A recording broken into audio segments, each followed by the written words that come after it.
ഈ തെരഞ്ഞെടുപ്പിന്റെ ഫലം വരുമ്പോൾ തന്നെ ഇടത് കേന്ദ്രങ്ങളിൽ നിന്ന് നമുക്കറിയാം വലിയ പൊട്ടിത്തെറിയുടെ കാലഘട്ടം ഇനിയുണ്ട്. പക്ഷേ ഇപ്പോൾ തന്നെ പ്രതികരണങ്ങൾ വരുന്നു. അല്പസമയം മുമ്പ് കോടിയേരി ബാലകൃഷ്ണനെ പുകഴ്ത്തിക്കൊണ്ട് വരുന്ന ചില പോസ്റ്റുകൾ അതിന്റെ ലക്ഷ്യം വയ്ക്കുന്ന ആരെയാണ്? ലക്ഷ്യം വയ്ക്കുന്നത് എം.വി. ഗോവിന്ദനെയാണ്. പിണറായി വിജയനെ നേരിട്ട് പറയുന്നില്ല. പിണറായി വിജയെ പോലെ ഒരു മുഖ്യമന്ത്രി ഉണ്ടാവാം, പക്ഷേ കോടിയേരിയെ പോലെയുള്ള ഒരു പാർട്ടി സെക്രട്ടറിയെ കിട്ടാതെ പോകും എന്ന് മറ്റാരോ നടത്തിയ ഒരു കമന്റ് കോട്ട് ചെയ്തുകൊണ്ടാണ് പോസ്റ്റ്. അതായത് ഇപ്പോഴത്തെ പാർട്ടി സെക്രട്ടറി വ്യക്തി കേന്ദ്രീകൃതമായ തീരുമാനങ്ങൾ എടുത്തു എന്ന് പറഞ്ഞുകൊണ്ട് നടത്തുന്ന നീക്കം ഇപ്പോൾ അത് എം.വി. ഗോവിന്ദന്റെ ഇപ്പോൾ സമീപകാലത്തെ വിവാദ തീരുമാനങ്ങളും അടിസ്ഥാനമാക്കിയാണ് ഈ ചർച്ച വരുന്നതെങ്കിലും അത് നീണ്ടു നിൽക്കുന്നത് പിണറായിലേക്കാണ് എന്നൊരു വസ്തുത കൂടിയുണ്ട്. അങ്ങനെയെങ്കിൽ ആ രീതിയിൽ കൂടി ചോദ്യം ചെയ്യപ്പെടുന്ന ദിവസങ്ങൾ ഇനിയുള്ള ദിവസം ഉണ്ടാവുമെന്ന് കണ്ടറിയേണ്ടത്. എനിക്ക് തോന്നുന്നു അതിനോടൊപ്പം തന്നെ ഈ ശബരിമല സ്വർണ്ണക്കൊള്ളയ്ക്ക് ഇങ്ങനെ ഒരു വാർത്താ പ്രാധാന്യം ഉണ്ടാവാനും അത് സജീവ ശ്രദ്ധേയമാകാനുള്ള ഒരു പ്രധാനപ്പെട്ട കാരണം ആഗോള അയ്യപ്പ സംഗമമാണ്. CPM പോലെ ഒരു കാലത്ത് ഇടതുമുന്നണി എടുത്ത നിലപാടെന്താണ്? ശബരിമലയിലെ യുവതീ പ്രവേശനത്തിന് അനുകൂലമായ നിലപാടെടുക്കുകയും കേരളത്തിലൊരു വനിതാ മതിൽ സൃഷ്ടിക്കാൻ തീരുമാനിച്ചപ്പോൾ കേരളത്തിൻ്റെ തെക്കേ അറ്റത്തു നിന്ന് വടക്കേ അറ്റം വരെ മതിൽ കെട്ടാൻ തീരുമാനിച്ചെങ്കിൽ അതൊരു കോട്ട പോലെയാക്കാൻ കേരളത്തിലെ സ്ത്രീകൾ നിരത്തിലേക്ക് ഇറങ്ങി വന്ന്, അതുവരെ നിരത്തിലിറങ്ങാത്ത സ്ത്രീകളടക്കം നിരത്തിലേക്ക് ഇറങ്ങി വന്ന് കേരളത്തിൻ്റെ ആധുനിക മനസ്സ് ഇങ്ങനെയാണ് നിൽക്കുന്നത്, പുരോഗമനപരമായ മനസ്സാണ് നിൽക്കുന്നത്. കേരളത്തിൻ്റെ ഒട്ടേറെ മുഖ്യമന്ത്രിമാർ ഒരു ആരാധനാലയം കത്തിപ്പോയാൽ അത്രയും അന്ധവിശ്വാസം കുറഞ്ഞു എന്ന് പറഞ്ഞടക്കം മുഖ്യമന്ത്രിമാരുള്ള നാടാണ്.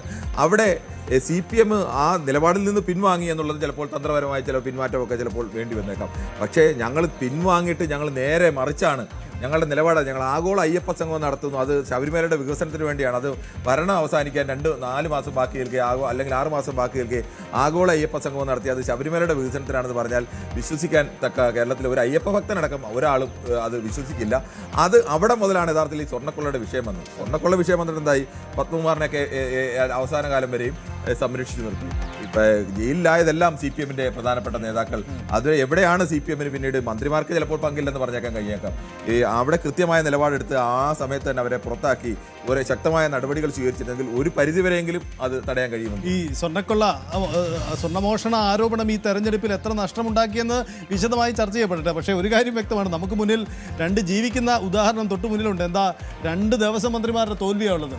കടകംപള്ളി സുരേന്ദ്രനും VN വാസവനും ഈ തെരഞ്ഞെടുപ്പിൽ പരാജയപ്പെട്ടു. ദൈവത്തിന് ശക്തി ഉണ്ടെങ്കിൽ എന്നെ ജയിപ്പിക്കുമെന്ന് വരെ കടകംപള്ളി. അതെ, അപ്പോൾ അതെന്തായാലും ശബരിമലയുടെ എഫക്റ്റ് ആണെന്ന് എന്തായാലും പ്രതിപക്ഷമെങ്കിലും ആരോപിക്കുന്ന ഉറപ്പാണ്. യഥാർത്ഥത്തിൽ VN വാസവന് ഇതിൽ യാതൊരു പങ്കുമില്ല. VN വാസവന്റെ കാലത്തല്ല ഇതൊന്നും നടന്നത്. കടകംപള്ളിയുടെ ആണെങ്കിൽ കടകംപള്ളിയുടെ കാലത്താണ് എന്നെങ്കിലും പറയാം. അയ്യപ്പ സംഗമത്തിന്റെ ഉത്തരവാദിത്തം VN വാസവനും ഉണ്ടാവും. അയ്യപ്പ സംഗമത്തിന്റെ ഉത്തരവാദിത്തം അയ്യപ്പ സംഗമമാണ് യഥാർത്ഥത്തിൽ ഈ ശബരിമല ചർച്ചകളിലേക്ക്, ഈ ഉണ്ണികൃഷ്ണന്റെ വെളിപ്പെടുത്തലിലേക്കും എല്ലാം നയിച്ച ഒരു സാഹചര്യം ഈ അയ്യപ്പ സംഗമം തന്നെയാണ്.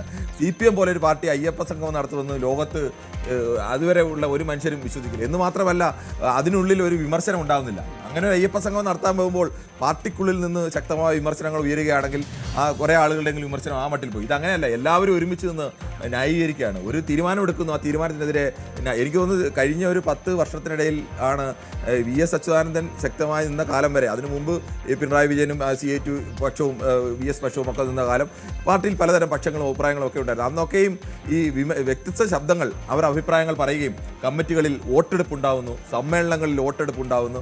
ഇതൊക്കെ ഒരു ജനാധിപത്യ പ്രക്രിയ, അല്ലാതെ എല്ലാവരും ഒരുമിച്ച് ഒരു തീരുമാനം എടുക്കുക എന്ന് പറയുന്നത് ഒരു സംഘടനയുടെ ഐക്യത്തിൻ്റെ ലക്ഷണമൊന്നുമല്ല.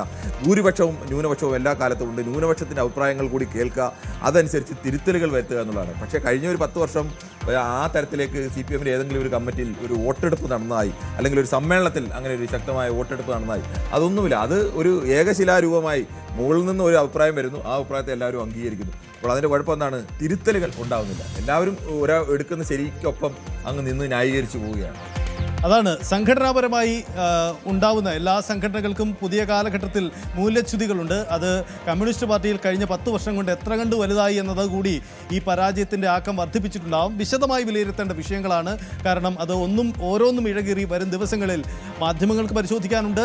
ഒപ്പം തന്നെ പാർട്ടികളുമൊക്കെ അക്കാര്യങ്ങൾ പരിശോധിക്കപ്പെടുന്നുണ്ട്. ഇതിനിടയിൽ ഒരു കാര്യം കൂടിയുള്ളത്, ഇപ്പോൾ ഒരു പ്രതിപക്ഷ നേതാവിനെ പോലും കണ്ടെത്താൻ CPMന് പാടുപെടുന്ന രാഷ്ട്രീയ സ്ഥിതിയിലേക്ക് ഈ തെരഞ്ഞെടുപ്പിനെ മാറ്റിയിട്ടുണ്ട്.